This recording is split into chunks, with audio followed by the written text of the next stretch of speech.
as-sunnah digandengkan dengan perbuatan kami turunkan. Makna kami turunkan artinya sumbernya dari wahyu dari Allah. Jadi Al-Quran itu wahyu, hadis Nabi juga wahyu, atau sunnah Nabi juga wahyu. Wasakata fima umir, dan ketika Nabi diam, itu juga adalah wahyu, diperintahkan oleh Allah. Dan tidaklah penciptamu lupa, dan sungguh di dalam diri Rasulullah bagi kalian ada satu teladan yang baik. Ini sebelum saya jelaskan, dapat berita gembira ya, Israel dibombardir. Kita harus bahagia. Gimana orang Islam kok sedih, kok diam? Al-Habib Abdullah Al-Haddad di dalam kitab Risalatul Mu'awanah, beliau mengatakan, jika ada sekelompok kaum muslimin dianiaya, ini saudara-saudara kita luar biasa tuh. Ya, sudah hampir 2 tahun dipertontonkan di depan publik. Mereka dibantai, yang anak kecilnya, yang perempuannya dibombardir. Ini Zionis sudah melampaui batas.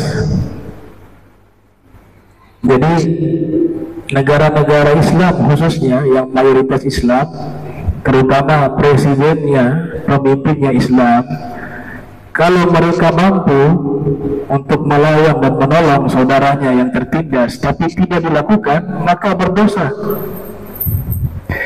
Yang berdosa bukan rakyat,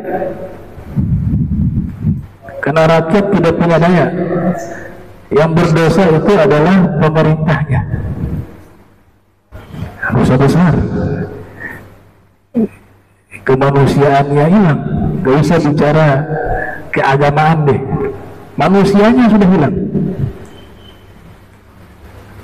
Jadi kalau mau perdamaian dunia itu bisa terlaksana, ya Zionis ini harus dimusnahkan. Jangan dulu bicara damai. Ini sekarang sudah 2 tahun genocide dilakukan. Mana ada yang bicara perdamaian waktu itu? Malu kalau bicara perdamaian. 2 tahun loh. Negara-negara diam, hanya beberapa negara yang mereka melawan. Ada Yaman, ada Iran, ada Libanon. Yang lain itu ormas. Mana dong? Ormas lawan negara. Israel itu negara. Tapi lihat, mereka ormas yang selama ini berjuang ke ormas, berani lawan. Yang negaranya diam, hanya dihitung dengan jari juga yang berani. Makanya Imam Haddad mengatakan, jika ada satu kelompok kaum muslimin dianiaya, dibunuh, kemudian datang satu kelompok melawan mereka, menghancurkan mereka, maka kita harus berbahagia. Abu Jahal mati, satu orang Abu Jahal, dia bunuh berapa orang muslim sih? Sedikit.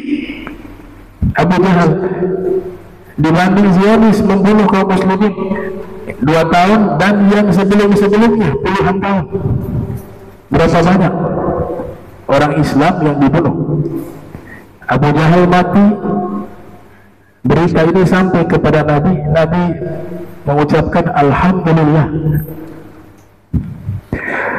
Jadi harus berbahagia ketika saudara kita berbahagia, harus bersedih ketika saudara kita bersedih. Sekarang ini mereka sedikit mendapatkan hiburan, walaupun tidak sebanding dengan apa yang mereka rasakan. Dan memang kalau flashback sejarah, Yahudi yang ada di Madinah itu dikalahkan oleh Imam Ali bin Abi Thalib. Imam Ali dengan pasukan-pasukannya mengalahkan orang-orang Yahudi. mungkin ini bisa terulang kembali. Yang bisa mengalahkan Yahudi ini adalah orang-orang dari keturunan Imam Ali. Slogannya yang ada di waktu itu adalah Khaybar, Khaybar, ya Yahud, Jaishu Muhammad sawfa ya'ud. Khaybar, Khaybar, ya Yahud, Jaishu Ali sawfa ya'ud. Khaybar, Khaybar, wahai orang-orang Yahudi, pasukan Nabi Muhammad akan kembali mengalahkan kalian.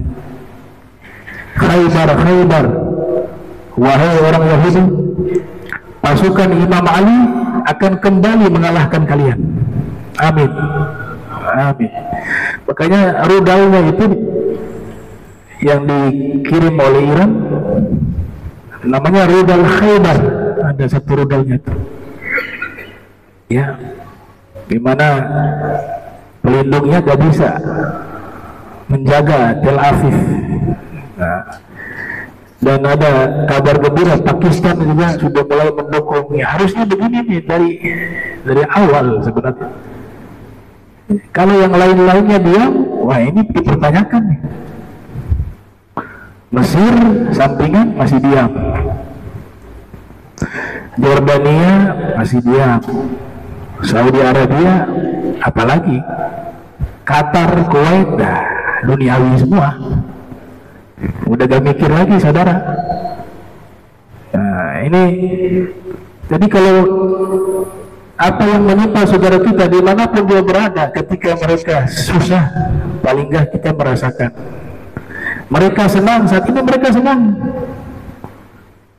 Kalau boleh itu terus berlangsung, karena ini Zionis udah gak bisa diplomasi, gak bisa. Dia gak dengar. Cara yang terbaik adalah jihad fisabilillah. Yang awal militer dengan militer, ini zamannya begitu. Militer karena sudah dalam lingkup negara, harus yang profesional. Kita kalau pakai parang belum sampai sana sudah bom mati gitu. Mereka sekarang pakai senjata canggih, sudah lihat tuh bagaimana rudal-rudal. Nah jihad pertama yang wajib militer, tentara-tentara itu tugasnya. Kata Imam Nawawi waktu berfatwa ketika ada jihad, beliau katakan apa? Yang pasukan ini kalau sudah tidak mampu baru rakyat membantu. Ini kalau negara Islam bersatu, insya Allah bisa menang, bisa menang. Mudah-mudahan ini satu awal yang baik, ya. Dan jangan dulu bicara mazhab deh. Ini bicara kemanusiaan. Masalah mazhab itu lain hal. Sekarang ini mereka kelaparan, dibikin seperti hewan, dibuat kelaparan, diblokade jalur sehingga pasokan makanan tidak sampai kepada mereka. Mereka kelaparan, kemudian yang kasih bantu di dalam Amerika ngasih makan kayak hewan, nanti kumpul balik dibom. Nah, jadi ini alhamdulillah kita cukup senang dengan apa yang terjadi. Itu senangnya bukan karena menimpa masyarakat sipil, tidak. Di situ ada yang baik juga, ada yang jahat. Tapi yang pasti pemerintahannya sudah jelas Zionis. Dan mereka ini harus ditumpas. Itu katanya presidennya sudah lari itu ke Yunani, ya, ya. Nah itu sedikit apa yang saya sampaikan. Wa maka rabbuka nasiya, tidaklah penciptamu itu lupa. Ini bab akidah sangat penting, bahwa lupa itu sifatun naqisah, sifat yang kurang, sifat yang cacat, tidak pantas disandarkan kepada Allah yang maha sempurna, gak pantas. Tapi di dalam Al-Quran, kalau kita membaca di surat At-Taubah ayat 67, Allah Ta'ala berfirman, nasullaha, mereka lupa kepada Allah, fanasiyahum, ya, fanasiyahum, mereka lupa kepada Allah, lalu Allah lupa kepada mereka. Ini contoh ayat yang wajib ditakwil. Hukumnya wajib ditakwil. Kalau tidak wajib ditakwil, maka kita menisbatkan kata lupa, sifat lupa itu kepada Allah. Mereka melupakan Allah, lalu Allah lupa kepada mereka. Allah gak punya sifat lupa. Berarti ayat ini adalah contoh ayat yang tidak boleh dipahami secara tekstualis. Hukumnya wajib ditakwil, disesuaikan dengan kemuliaan dan kesucian Allah. Karena di ayat yang lain Allah membantah bahwa Allah memiliki sifat lupa. Wa ma kana rabbuka nasiya, itu di surat Maryam. Dan tidaklah penciptamu Allah lupa, nasiya. Sujud sahwi ada yang kita dianjurkan membaca ketika sujud sahwi, doa atau zikir, subhanalladzi la yanam wa la yashhud. Diawali dengan maha suci Allah, berarti mentanzih Allah. Maha suci Allah yang tidak tidur dan tidak lupa. Artinya mustahil bagi Allah tidur dan mustahil bagi Allah lupa. Jadi ini sifat ini harus ditakwil, harus ditakwil. Hukumnya wajib. Kalau tidak, Allah dinisbatkan dengan sifat lupa. Al-Imam Abu Ja'far Muhammad ibn Jarir At-Tabari yang lahir tahun 224 Hijriah, wafat 310 Hijriah. Beliau mentakwil, dan kata takwil itu sudah diamalkan oleh para sahabat, tabi'in, tabi'in, bahkan Allah pun mentakwil, bahkan Nabi pun mentakwil. Jadi takwil itu bukan satu hal yang menyimpang, asalkan sesuai dengan kaidah keilmuan. Tidak sembarangan orang itu diizinkan atau memiliki otoritas untuk mentakwil. Tentu ahlinya, para mufassirun. Nah, Allah Ta'ala, saya beri contoh, Allah Ta'ala mentakwil di dalam hadis riwayat Imam Muslim yang lahir 204 wafat 261 Hijriah. Di hari kiamat Allah Ta'ala berfirman, Inna Allah Ta'ala yaqul yaumal qiyamati ya ibna Adam maridtu falam ta'udni. Wahai anak Adam, saya sakit, kata Allah. Ini juga gak mungkin dinisbat kepada Allah. Maha suci Allah, Allah sakit itu sifatun naqisah, sifat yang cacat, yang kurang. Tapi Allah katakan dalam hadis qudsi atau dalam hadis riwayat Imam Muslim, wahai anak Adam, saya sakit, kenapa kamu tidak menjengukku? Maka dijawab, ya Rabbi kaifa a'uduk wa anta Rabbul Alamin.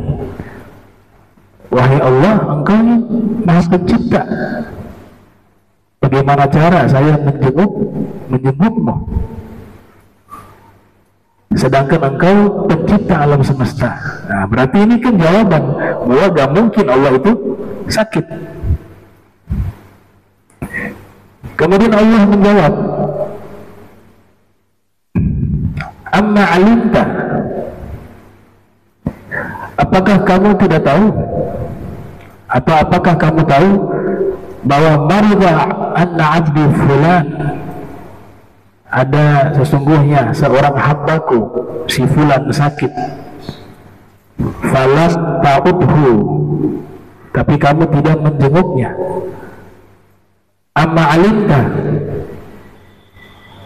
annaka law uttahu lawajadtani indahu, apakah kamu tahu bahwa sesungguhnya kalau kau menjenguk hambaku itu, niscaya kau dapati aku di sisinya. Ini takwil. Jadi Allah sendiri mentakwil firman-Nya. Karena Allah itu sakit gak mungkin. Maka Allah jelaskan maksudnya, jika ada seorang hambaku sakit, kau jenguk dia seakan-akan kau menjengukku, bukan hakiki bahwa Allah sakit. Berarti apa? Butuh takwil dan wajib takwil, karena mustahil Allah sakit. Nabi juga mentakwil. Ada ayat benang putih, benang hitam, al-khaytul abyad wal khaytul aswad. Ketika ayat ini turun, sahabat bingung, ini maksudnya apa? Akhirnya ditanyakan kepada Nabi, apa maksud benang putih, benang hitam? Kata Nabi, benang putih itu terbit fajar sodik. Artinya pada waktu itu sudah haram berbuka puasa. Ini kan cerita puasa, sahur.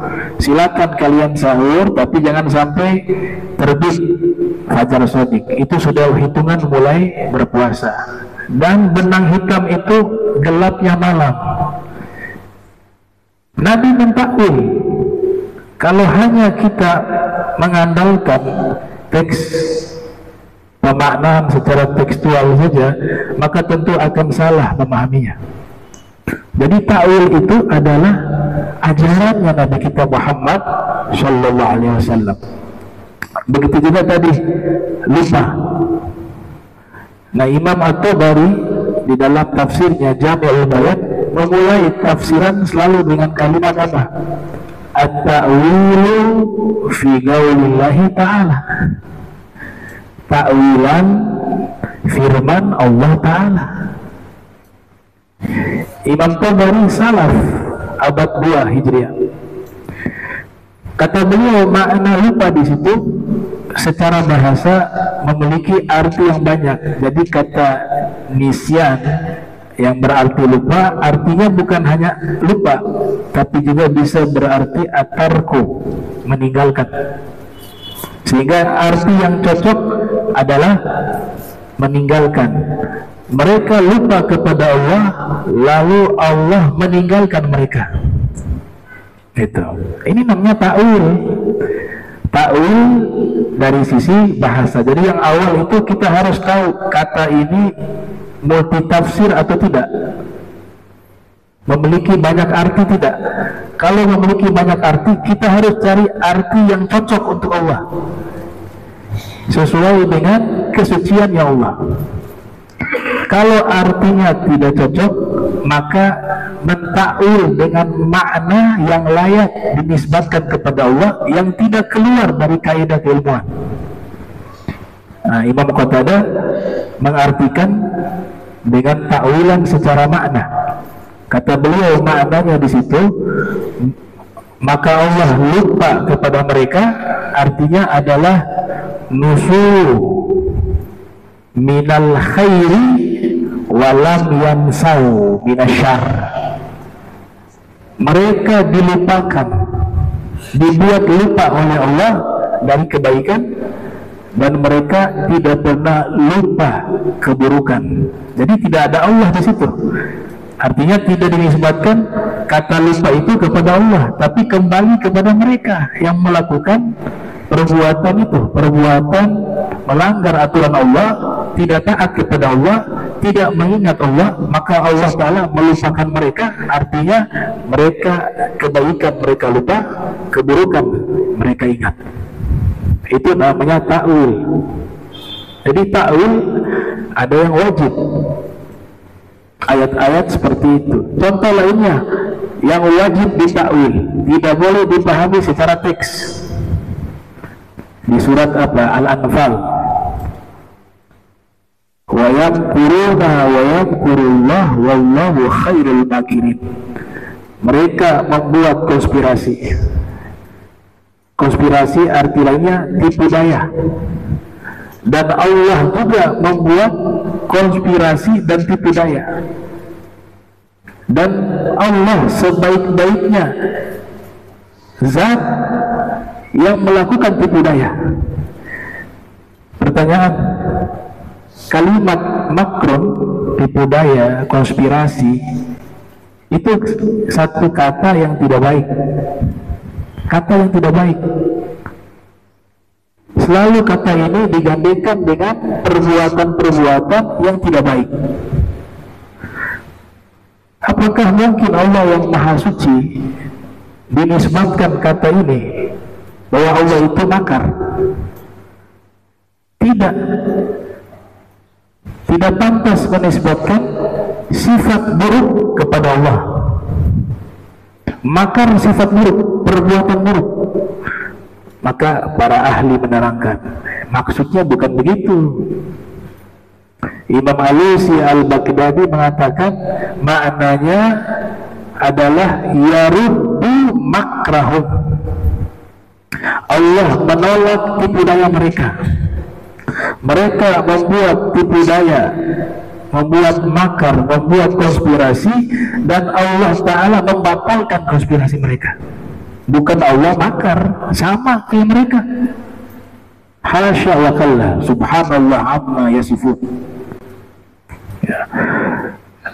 Al-Imam Qurtubi di dalam tafsir beliau mentakwilkan makna makar dinisbatkan kepada Allah. Coba perhatikan, Imam Qurtubi takwil al-makru minallah huwa jazaohum bil azabi ala makrihim min haitsu la yash'urun. Yang dimaksud dengan makar dinisbatkan kepada Allah adalah balasan kepada mereka yang berbuat makar dengan azab yang Allah berikan sebab makar mereka dari arah yang mereka tidak ketahui atau tidak rasakan, la yashurun. Jadi makarnya itu mereka, bukan Allah. Allah membatalkan, menggagalkan makar mereka. Nah ini, jadi banyak ayat yang kita harus mentakwil, dan takwil itu izin dari Allah. Di surat Ali Imran Allah Ta'ala berfirman, wa ma ya'lamu ta'wilah illallahu warrasikhuna fil ilm. Tidak ada yang mengetahui takwil Al-Quran, karena ayat ini bercerita tentang Al-Quran, ayat hukum. Ayat ada dua, ada yang muhkamah. Ayat Al-Quran terbagi dua. Yang pertama ayat-ayat muhkamah. Apa itu ayat-ayat muhkamah? Ayat-ayat suci Al-Quran yang tidak butuh ta'wil, tidak butuh tafsir, karena sudah jelas. Katanya itu sudah jelas. Qul huwallahu ahad. Katakanlah Allah itu Maha Esa. Esa itu semua sudah paham. Nggak perlu ditakwil lagi ya, Esa tunggal. Itu namanya muhkamah. Tidak perlu ditakwil, tidak perlu ditafsir, karena sudah jelas. Tapi ada juga Allah katakan di dalam Al-Quran, ada namanya ayat-ayat mutasyabihah. Ayat-ayat mutasyabihah yaitu ayat-ayat yang kita tidak cukup memahami secara teks, tapi harus memahami secara maknanya, secara tafsirannya dan takwilannya. Seperti tadi, Allah khairul makirin, ini ayat mutasyabihat, harus butuh tafsiran, bahkan wajib untuk mentafsir atau mentakwil. Allah lupa, ini mutasyabihat, maka butuh takwil, butuh tafsir. Nah itu kata Allah Ta'ala, tidak ada yang mengetahui takwilannya kecuali Allah, warasikhuna fil ilm, dan orang-orang yang mantap di dalam ilmu. Yang dimaksud di sini yang ahli di bidang tafsir Al-Quran, yaitu para mufassirun. Nah, ada seorang dokter bernama Dr. Muhammad Rabi' Jauhari. Dr. Muhammad Rabi' Jauhari menulis satu disertasi dan karya ilmiah berjudul Ta'wilus Salaf li Sifatillah, takwilan para salaf terhadap sifat-sifat Allah.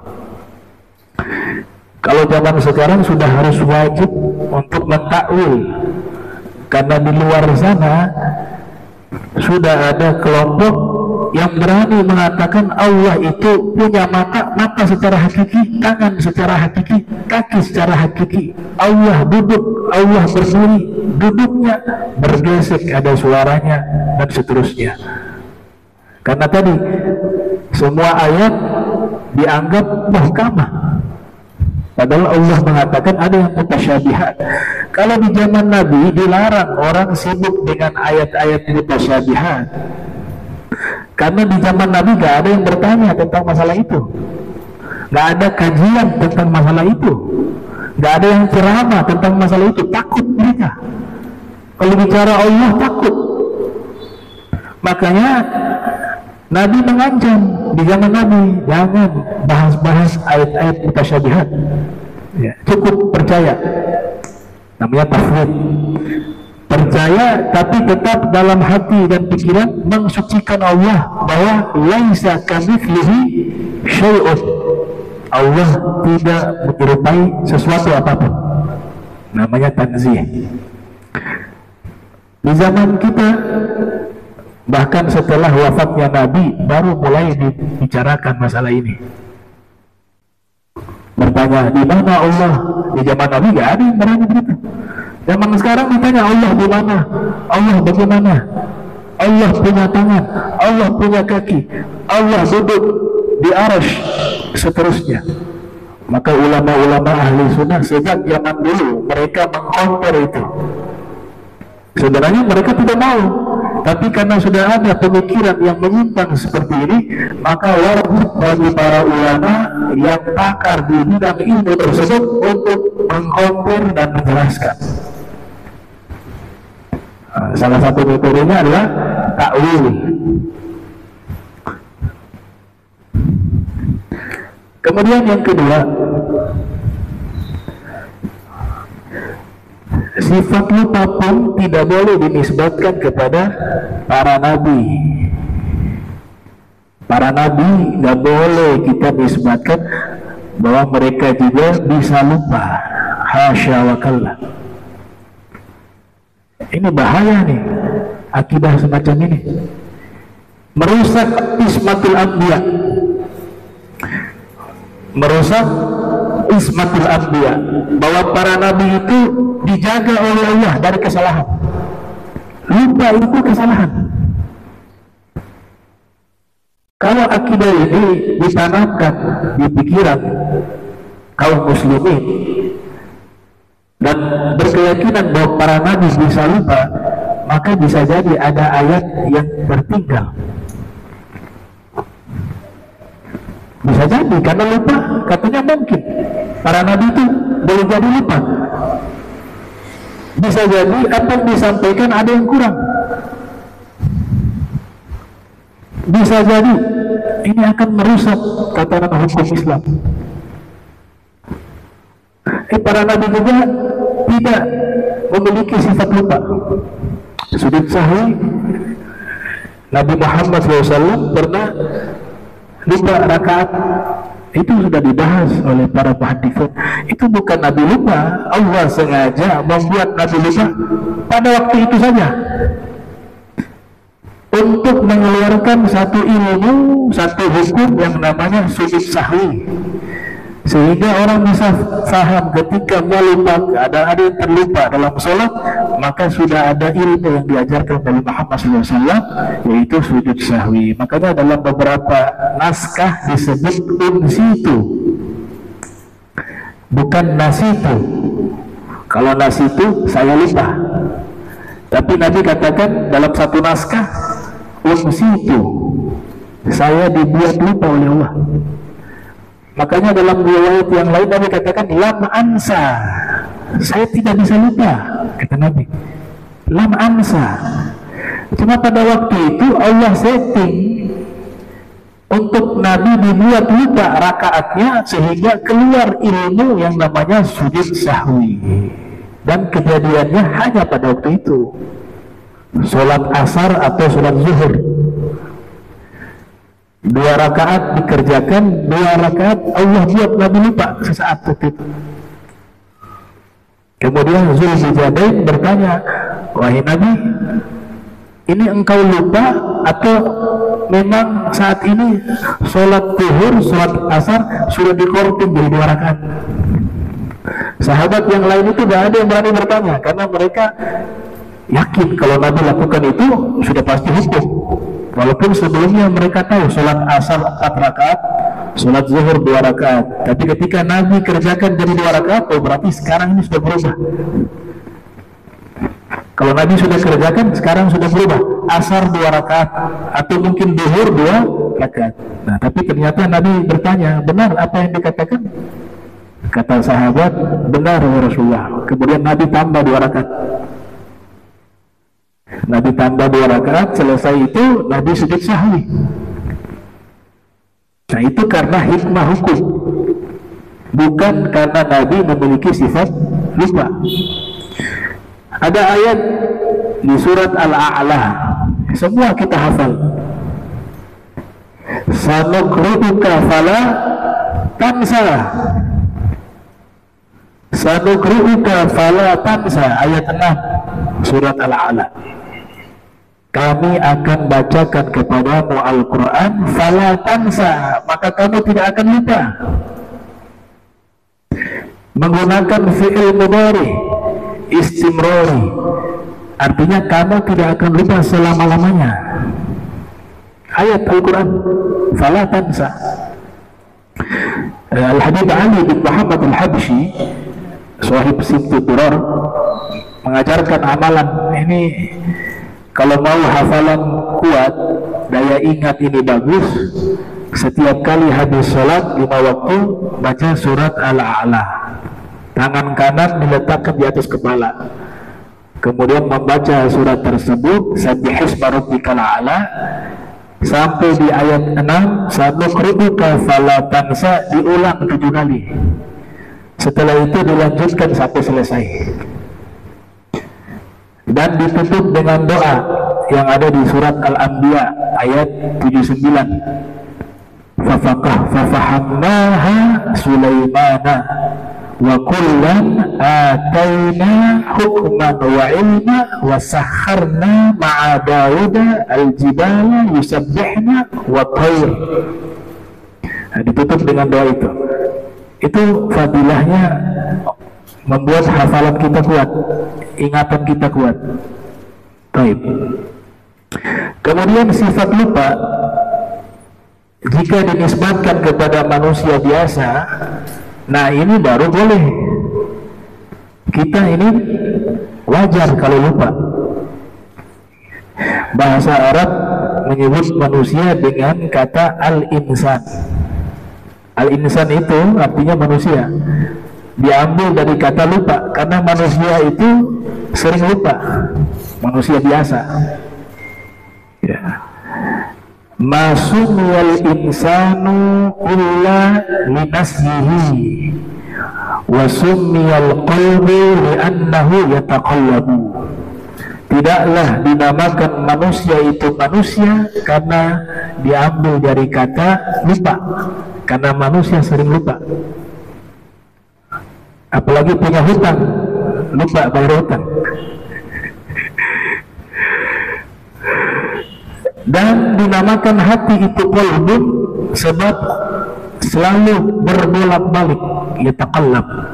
Makanya hati itu setiap detiknya berubah-ubah, maka dinamakan dengan qalbun. Bisa hati, bisa jantung. Yataqallabu. Al-insanu maqamul khata wa nisyan. Manusia tempatnya keliru dan lupa.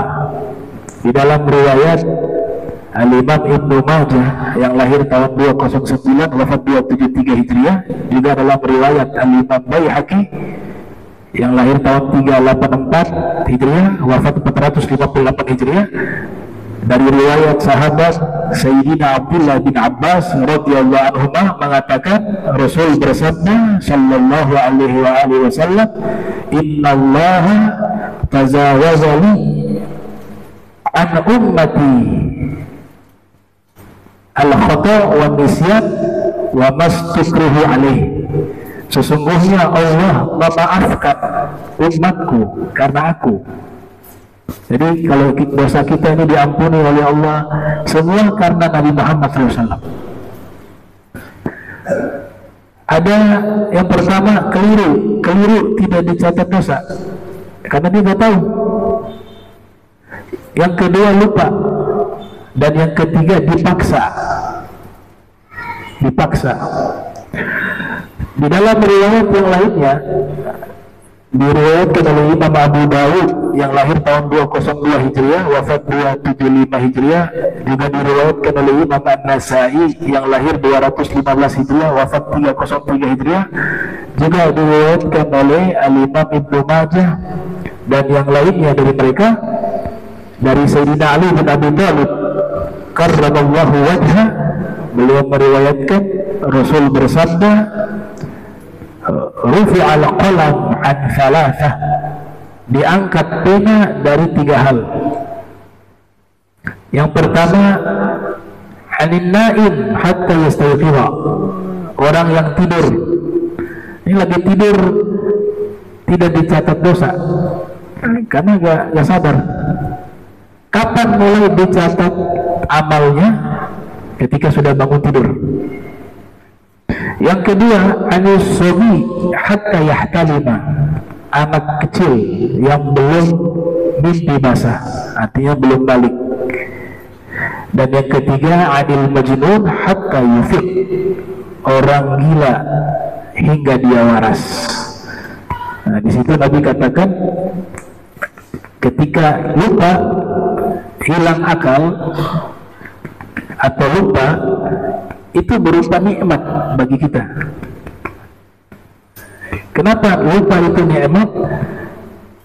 Karena kalau kita tidak punya sifat lupa, semua orang yang pernah menyakiti hati kita puluhan tahun lalu sampai hari ini semuanya masih ingat, hidup kita sengsara. Waduh, diingat semua tuh. Dari dia usia mulai umur 7 tahun sudah ingat ada orang yang sakiti dia, sampai usia sekarang nih, betapa sengsaranya hidupnya. Ketemu itu masih ingat, tadinya yang dulu pernah ketemu, akan semuanya punya salah. Tapi enak ketika Allah kasih kita sifat lupa, ada kesalahan orang yang lalu kita sudah lupa, enak, hati kita lapang, luas. Tapi kalau dikasih, bagi kita manusia tidak memiliki sifat lupa, maka semua memori itu kita ingat, hidup kita akan sengsara. Makanya dikatakan an-nisyan ni'mah, lupa bagi manusia itu nikmat, dan dijadikan uzur. Dalam kitab Safinatul Najah disebut a'dzarus sholati itsnan, uzur salat 2, an-naum, ketiduran. Nah, orang ketiduran, tahu-tahu bangun lewat waktu, ya ketiduran, dimaafkan. Bukan sering tidur. Ketiduran itu berarti jarang terjadi ya, tapi tiap hari ketiduran itu tidur. Tiap hari subuhnya jam 7 pagi, bukan ketiduran, itu kebiasaan tidur. Yang kedua, nisyan, lupa. lupa juga uzur.